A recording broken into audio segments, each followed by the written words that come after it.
오늘은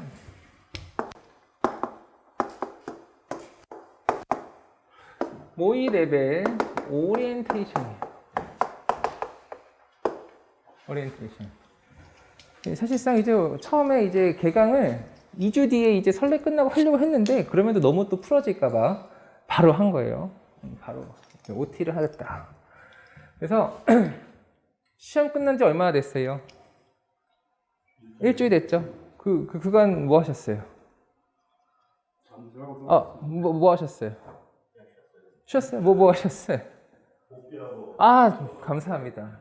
이 교과서적인 분이 한 분 계셔야지. 이 시험을 보면 이 복기를 해주면 사실상 시험 보면 최고 좋아요. 이것도 나눠드려. 이것도 나눠드려. 요쪽 줄 다 안 나눠드렸어. 이쪽 줄. 하긴 뭐. 시험을 보면 이제 복기를 해야 되는데 이 3개월, 지금 3개월 공부하고 시험 본 거예요. 3개월. 3개월 공부하고 시험 본 다음에 이제 복기를 해야 될 판이에요. 근데 복기의 중요성이란 것은 뭐냐? 이 복기의 중요성이란 것은 한 회차 시험 보는데 몇 문제가 나와요? 잘 모르죠? 1교시 13문제. 6문제면 이게 몇 문제예요? 31문제죠? 그 31문제에 대한 실시간에서 이제 전투한 흔적이 있는 문제들이란 말이에요. 그 31문제에 대해서 돌아와가지고 내가 어떻게 시험을 봤었는지 그 실전 경험을 바탕으로 정리를 해서 요거는 이렇게 적었으면 좋겠구나 라는 감을 가지면 사실 만약에 시험에 3번 떨어지잖아요. 만약에 3번 떨어지면 1년 공부한 거잖아요. 근데 주변에 기숙사에 1년 공부한 사람이 많아요? 2년, 3년 공부한 사람이 많아요? 1년 공부한 사람이 많잖아요. 근데 1년만 공부해도 시험을 3번 보니 31 곱하기 3번 하면 이게 몇 문제예요? 93문제란 말이에요. 사실상 시험 보면 아시겠지만 시험 한 회차 보면 전 범위에 대해서 문제가 사실 좀 고르게 나와요. 고르게 나오는데 3번 시험 본 거에 대해서 복기를 하잖아요. 그러면은 4번째, 5번째, 6번째, 7번째 이렇게 갈 수가 없어요. 갈 수 자체가. 시험 본 거를 중요시 생각하지 않고 그냥 확 덮어놓고 가기 때문에 이 복기를 중요하게 생각하지 않기 때문에 3번 한 거에 대해서 효과가 좀 덜해서 계속 2년, 3년 공부하는 거지 사실상 1년만 공부해도 어마어마한 거에 대해서 실전 경험을 쌓는 거예요. 그렇기 때문에 복기를 해줘야 되는 게 맞아요. 복기를 해줘야 되는데 복기 안 하셨죠? 왜 안 했어요? 왜 안 했어요? 이게 복기가 좋다는 거는 그냥 거의 명제와도 같아요. 명제. 누가 반박할 수가 없어요. 근데 명제는 이제 옳은 말인데 이 옳은 행동을 우리가 할 수가 있냐 이게 문제인데 요거는 사람마다 달라요. 사람마다 다르는데 특히 3개월 공부하는 사람은 이거를 못할 가능성이 커. 이게 못해. 왜 못해요? 왜 못했어요? 다른 건뭐 되게 그러시구나. 바쁘셔서 그렇지만 제가 원하는 답변은 뭐냐? 3개월 차에 시험 보는 것은 사실상 어떤 체계를 가지고 시험 보는 게 아니고 그냥 막 갖다 쓰는 거란 말이에요. 그렇기 때문에 사실상 복기를 할 만한 어떤 기억나는 내용이 없어요. 기억나는 내용이 많이 없으시죠? 기억이 안 나요. 기억이. 근데 우리가 3개월 차에 지금 기억이 안 날 정도로 시험에서 막 갈겨 쓰고 왔는데 사실 이 첫 번째 시험에서는 복기를 할 수 있는 사람은 되게 드물어 되게 대단하신 분이에요. 그분은 평균적인 레벨이 아니에요. 대단한 거지. 근데 보편적인 사람은 기억이 안 날 정도로 시험장에서 막 쓰고 와야지 겨우겨우 시험 분량이 10페이지, 12페이지 채우고 오니 첫 번째 시험에 한해서는 복기를 안 해도 괜찮다. 그 말씀을 드리려고 하는 거예요. 참고로 저 같은 사람은 못해요. 저는 이제 즉흥적인 사람이라 저 같은 사람이면 못했다는 거야. 할 수 있는 사람이 드물다는 거죠. 그래서 복기라는 것이 근데 이번 회차 말고 다음 회차에는 해야 돼요. 다음 회차에는. 그러나 이번 회차는 괜찮다. 그래서 복기에 대한 걸 잠깐 설명드렸고 여기 보세요. 우리가 이제 지금 하고자 하는 모의고사 레벨 1 오리엔테이션은 3개월 동안 정규반, 서술용어, 그리고 특강반을 들으신 분이 여기 오셔서 수업을 듣는 거예요. 이건 모의고사 레벨 1에 수강하시는 분들은 3개월 동안 저희 학원에서 트레이닝을 받았는데 트레이닝을 어떻게 받았는지 제가 여기다가 요약을 해보겠습니다. 정규만 분들은 저희 학원에서 어떻게 공부를 했냐면, 첫 번째, 서술반 수업 들었죠, 그쵸? 오늘 서술반 개강이었는데 그 오늘 토지조사 했단 말이에요. 토지조사 했어요. 그러고 나서 수업하고 나서 그 주에 뭐 해요? 서술 서브노트 하죠. 만약에 토지조사다. 그럼 토지조사에 예를 들어서 이제 뭐 SPT에 대해서 오늘 수업 듣고 주중에 돌아가서 숙제할 때 다시 쓸 거 아니에요. 그래서 한 번 더 쓰고, 그리고 나서 그 다음 주에 오면은 뭘 해요? 용어반에서 하죠. 용어 설명반. 용어 설명반에서 수업할 때 SPT를 한 번 더 해. 한 번 더 하고, 그 다음에 집에 가서 또 뭐 해요?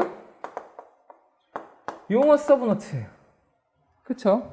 그래서 저희 학원 시스템을 그냥 따라온 분들은 이 정규반, 너무 꺽쇠 하면은 정규반. 정규반 분들은 어떻게 공부한 거예요? 한 번, 두 번, 세 번, 네 번 같은 내용을 몇 회독 했다? 4회독 했다. 근데 이거 타 학원이라든지 아니면 타 학원이 좀 그러면 저희 학원에 다른 기술사, 시공이 아닌 다른 기술사 있죠? 타 기술사 같은 경우는 보통 정규반 다음에 모의고사반으로 넘어가요. 근데 정규반이라고 하는 것이 그냥 정규 이론반이라 해가지고 반 하나로 구성된 데가 많아요. 생각보다 용어 서술을 따로 쪼개져가지고 이렇게 숙제하는 반이 없단 말이에요. 그래서 만약에 그런 학원을 다니거나 뭐 다른 기술 공부를 했다라고 하면은 같이 이분도 3개월 동안 공부하고 여기도 3개월 동안 공부했는데 저희 학원은 4회독하고 이분은 몇 번 들은 거예요. 그 같은 내용에 대해서 1회독 했죠. 1회독. 왠지 답변을 하기가 싫으시죠? 이렇게 되면 이 봐봐요. 이 저희 학원 수강생분이 잘해야 돼요. 이분이 잘해야 돼요. 빨리 얘기해 봐봐요. 잘해야 되죠? 잘해야 되는데 제가 판단하기에 소장님들은 여기에 속하지만 이분과 이분의 시험 볼 때 정신 상태는 어떠냐면은 기억나는 게 하나도 없어요. 그러니까 이분도 4번 보고 이분은 한 번 봤는데 사실상 뭐에 대해서 물어보면은 모르는 게 똑같아요. 모르는 게 똑같아. 왜냐면 서술반 수업 누가 했어요? 제가 했지. 숙제 때 제가 뭐라고 해요? 서술 서브노트를 작성한다고 하지 공부하라 안 하잖아요. 그쵸? 기계적으로 하라고. 작성만 해서 쌓아놓지 아무것도 몰라. 용어 설명반 수업 누가 해요? 제가 하잖아요. 안 듣고 있잖아요. 들었어요. 그럼 용어 서브노트 또 작성하잖아요.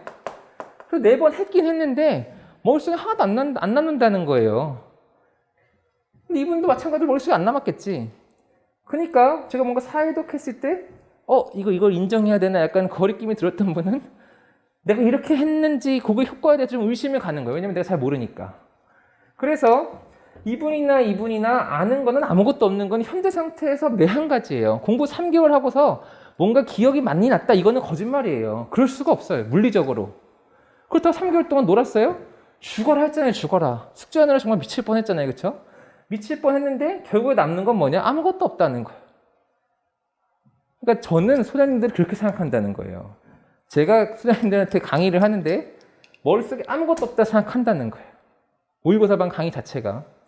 아무것도 없는데 그러나 하나 있는 게 뭐냐면 이분들은 장판지가 있죠.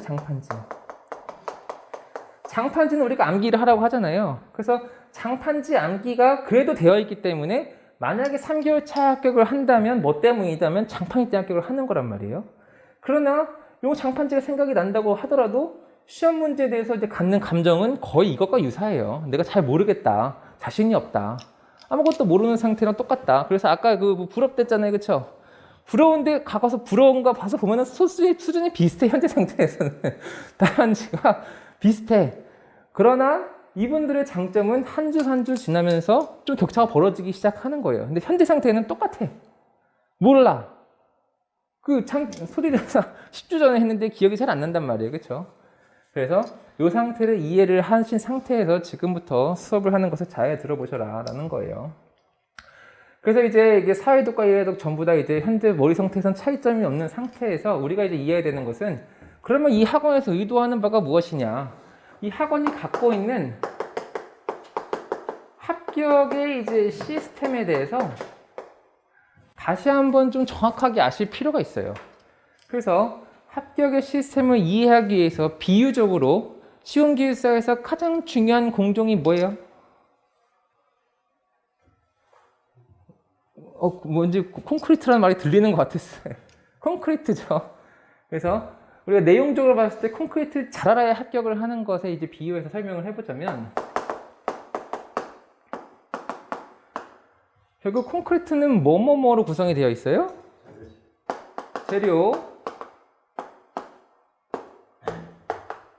배합, 시공으로 되어 있죠? 콘크리트는 재배실을 이해하면은 되는 거고, 콘크리트를 잘해야 쉬운 기술 합격을 하는 게 정말 맞아요. 그렇죠? 재료는 뭐예요? 재료 뭐예요?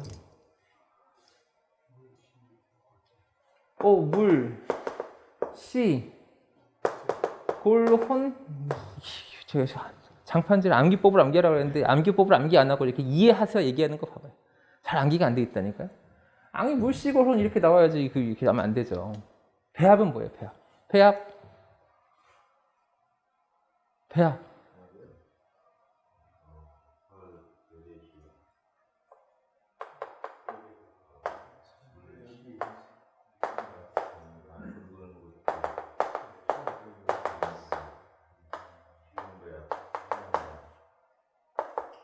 단위 수량, 시방 배합, 현장 배합 이렇게 되죠, 그렇죠? 그래서 설날 세배시 물수를 굵은 잔에 단숨에 시방 현장인지 집인지 이렇게 암기한단 말이에요, 그렇죠? 그래서 별로 많이 부럽진 않죠? 비슷비슷한 상태예요. 아직 뭐 시험 봐도 비슷해요. 시공은 뭐예요? 시공은 알아야지. 시공. 개비운 타다이에요. 이렇게 나와줘요. 개비운 타다이에요. 그래서 이 개비운이 있고, 특히 개비운 해가지고 현장에 반입을 하면 우리가 하는 것이 뭐다? 타다이양이다. 타다이양. 이렇게 되잖아요, 그렇죠? 그래서 콘크리트는 재배실을 이해하는 것으로 콘크리트 공부를 할 수가 있고, 콘크리트에 대한 내용을 이제 가지고 이 내용을 가지고 답안지를 쓰는데, 콘크리트는 균열이든 내구성, 저하든 무슨 문제든지 간에 이 재료상, 이 배합상, 시공상의 아이템들을 답안지에 집어넣고 오면 되는 거죠, 그렇죠? 그 재배실을 쓴다는 거 아니에요? 재배실을 쓰는데 조금 더 업그레이드 된 사람은 어떻게 적어요? 아이템을 선택을 하는데, 우리가 아이템 12개 적으라고 하는데 하나, 둘, 셋, 넷, 다, 17, 8, 9, 12개가 넘죠? 12개가 넘는 것 중에 선택해야 될 거 아니에요? 그럼 이왕이면 재료 배합보다 시공기술사니까 이 타다이양이라고 하는 이 시공적인 내용을 좀 더 적어주면 좋고, 그 중에서 항상 시공 관리의 핵심인 이 양생에 대해서 좀 강조해주면 좋다, 이런 감각을 가지고 있으면 답안지가 좋아져요, 안 좋아져요? 좋아지죠, 그렇죠? 콘크리트를 무조건 콘크리트 문제에서 이제 균열이면 물부터 청정수를 쓴다 이렇게 쓰면 돼요, 안 돼요? 이렇게 안 쓰잖아요. 여기부터 이렇게 쓰잖아요. 이음 두고 이제 잘 다져주고 이제 타사일시 유의하고 양생 온도 관리하고 이런 거잖아요, 그렇죠? 그래서 요거를 잘 적고 나머지는 이제 겉다리를 추가를 해주면 되는 게 콘크리트다, 콘크리트. 그러니까 마찬가지로 우리가 이 학원의 이제 시스템에 요거를 비유할 수가 있는데, 이 재료, 콘크리트의 재료에 해당하는 학원의 강의는 뭐냐면 이건 정규반이에요.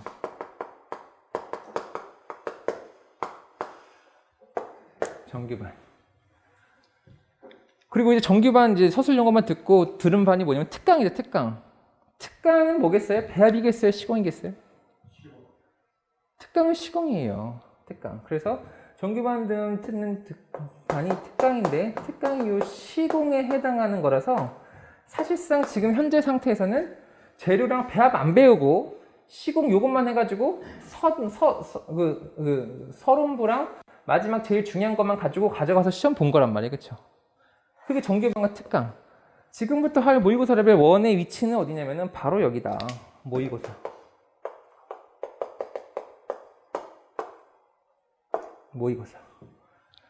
사실 정규반에서 이제 공부하는 것들은 내용이 어마어마하게 많아요.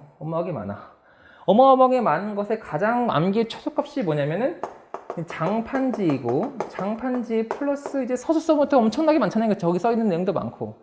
그래서 플러스 알파가 있단 말이에요. 그렇죠? 장판지에다가. 장판지 플러스 알파가 있는데 여기서 특강 내용 적용해서 답안지를 쓰려고 하니까 굉장히 고르게 잘 쓰지가 않아지잖아요. 그렇죠? 그래서 무조건 시험장에서 기억나는 게 장판지밖에 없고 할 수 있는 기억이 하나도 안 나고 장판지를 가지고 특강 내용 교배해가지고 답안지를 쓰고 오는데 요 장판지를 플러스한 이 다양한 답안들 중에서 어떻게 하는 거라고요? 잘 배합이 되게끔 이 문제에 맞는 아이템으로 잘 배합이 되게끔 해주는 것이 뭐냐? 모의고사반이다. 모의고사반.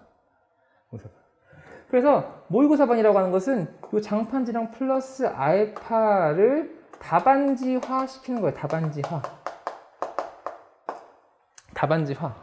답안지화 시키면서 분량이 적어져요. 그래서 모의고사는 내가 암기할 대상이 굉장히 명확히 정해지고 그것만 암기면 따다다닥 해서 정규반보다 배합을 위한 과정을 더 거쳐가지고 좀 더 퀄리티 높은 답안지를 특강을 적용해서 쓸 수가 있게 되는 거예요. 그리고 제가 지금 이 말씀을 서두에 드리는 것은 뭐냐? 제가 지금 제목으로 삼은 게 이 합격의 시스템이잖아요. 그렇죠? 합격의 시스템에서 콘크리트가 중요한 것처럼 재배시고 그중에 시공이 중요하다라는 개념과 이 학원에서 정규 모의고사 특강 중에 모의고사반이 중요하다는 거예요? 특강이 중요하다는 거예요? 이렇게 물어보면 너무 응용 문제인가? 특강이 중요하다는 거예요. 특강이. 제가 지금부터 10주 동안 레벨 1을 하겠지만 절대 까먹지 않아야 되는 것은 이 특강이라는 거예요. 특강. 그러니까 특강의 내용이 모의고사반보다 더 선행하고 더 앞선 것이지 모의고사반에 메모돼가지고 이거에 너무 이제 그 허우적 드시면 안 된다는 거예요. 사실 말해서 모의고사반이라는 게 조금 특강에 비해서 좀 더 화려해요. 화려하고 뭔가 있어 보이고 되게 좋아 보이는데 실제로 시험장에서 유용한 것은 특강이니 모의고사의 이제 강론적인 그런 것들 때문에 특강적으로 답안지를 다 못 쓰고 나온 일이 없도록 하라는 거라서 서두에 말씀을 드리는 거예요. 그래서 모의고사보다 더 중요한 것은 특강이구나. 이것을 항상 기억하시면서 이번 시험 보셨던 그 감각을 놓치시면 안 돼요. 이번 시험 보신 게 굉장히 잘하신 거예요. 이번 시험 보신 게. 그래서 몇 점 나왔는지 이제 나와야 알겠지만 굉장히 잘 보셨다. 굉장히. 그래서 이거를 일단 이해를 하시고 그럼 이제 모의고사반에서 이제 할 것은 무엇이냐? 답안지화를 시키고 이제 분량을 적게 만드는 것인데 이 답안지화를 되게 잘 시켜야 되겠죠? 이 여러 가지가 있는데 여러 가지 같은 것들 중에서 되게 그 엄선된 것을 골라가지고 잘 만들어야 되는데 잘 만들기 위해서는 우리가 뭘 알아야 되냐면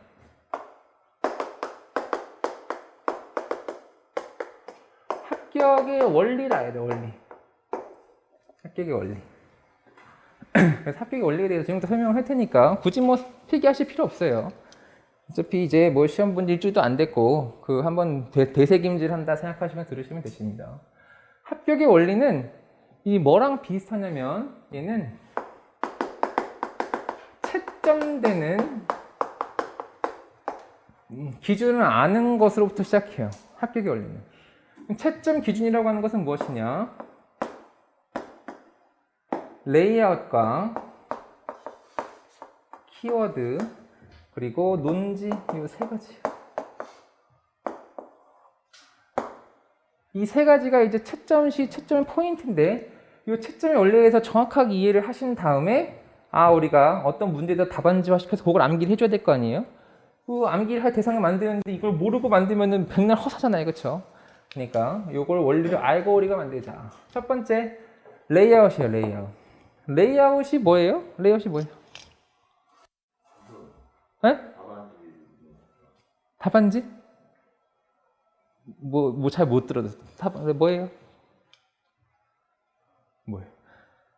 제가 물어보면 공격하는 게 아니고 질문 당하는 분들은 내가 동영상 듣는 사람보다 유리하구나 이렇게 생각하시면 되세요.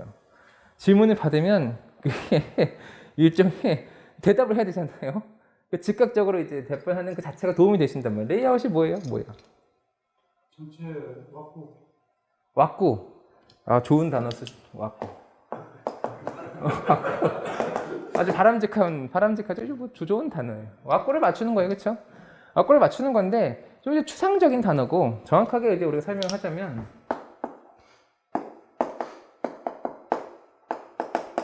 분량과 시간을 지켜서 작성하는 게 레이아웃을 지키는 거예요.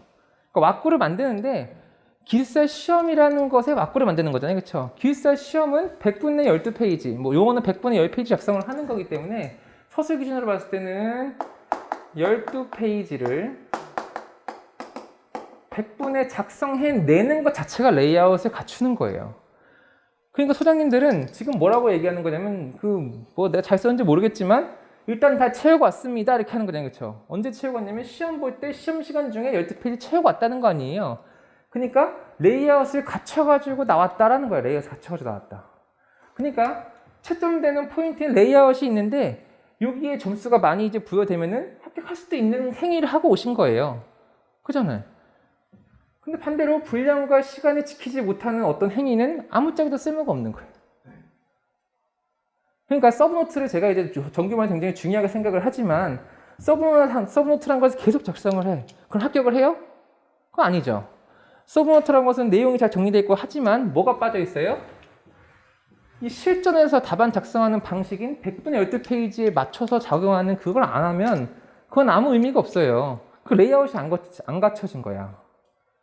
그러니까 레이아웃을 갖췄다는 것은 최고로 중요하고 그거 핵심 뭐냐? 100분의 12페이지다. 그리고 거기다가 플러스 알파로 우리가 뭘 해줬냐? 특강에서 이제 저희가 뭐라고 말씀을 드리냐면 레이아웃적인 면에서 분량의 시간을 채우는 것은 우리가 내 맘대로 아무거나 정답이 없다라는 마인드를 가지고 쓰는 거죠. 그렇죠? 거기다가 플러스 답안지에 3일체를 지킨다. 이렇게 강의하잖아요. 그렇죠? 이 3일체가 뭐였어요? 업무소장님? 뭐였어요, 이게? 포괄 찍힘.